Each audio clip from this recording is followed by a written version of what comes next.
Welcome to Smart Remarks, where low prices are no match for lower paychecks.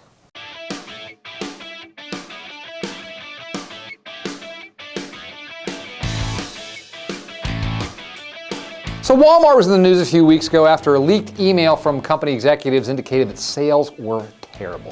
Where are all the customers? One executive asked, describing the beginning of February as a total disaster and the worst in 7 years. Walmart's CEO was quick to step up to the plate and say, no, this is all the fault of government, see? Government which restored the payroll tax reduction, government which delayed the start of income tax refunds from January 17th to January 31st. And the thing is, there's something to this argument, especially the bit about the payroll tax. Unless you got a big raise this year, you probably saw your take-home pay drop. The average American family lost $80 to the restoration of the payroll tax. And this was the problem with the payroll tax cut all along. At some point, it was going to have to be restored, and it was going to take a bite out of people's paychecks. And of course, if you're bringing home less money, you're probably going to spend less money at a place like Walmart. And see, here's what conservatives don't get about austerity. Austerity means that people have less money, and if people have less money, they're not going to be able to spend as much money at retailers like Walmart. But not only that, this is going to impact tax revenues. If retailers like Walmart aren't selling as much stuff, then state and local governments which benefit from these sales tax revenues are going to suffer as well. And if stores like Walmart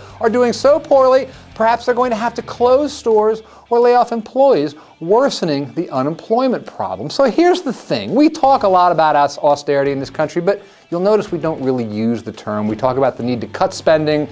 We need to get the budget under control. And to a certain extent, I support that. But at the same time, we seem to have this idea that cutting spending is going to produce prosperity. Now, it might free up some money that would otherwise be used on interest payments. It might lead to a lower tax burden down the line.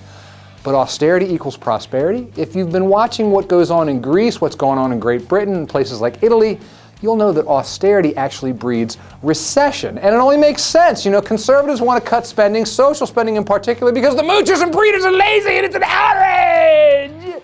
But when people have less money to spend, the companies that rely on that spending are going to suffer, and that ripples all the way through the economy. Now, you might argue that yes, austerity will hurt, but in the long run, it gives the economy a better chance to find sustainable footing. No pain, no gain. There may be something to that argument, but see, that's not the argument I hear conservatives using. I see them saying that austerity is not going to produce pain, or if it does, it's only going to be for those people.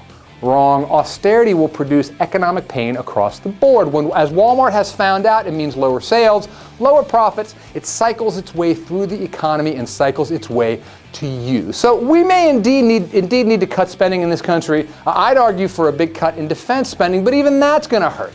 So let's not kid ourselves. Austerity or fiscal responsibility or whatever it is we want to call it may be necessary, but it's going to hurt. It's going to hurt them. It's going to hurt me, and ultimately, it's going to hurt you.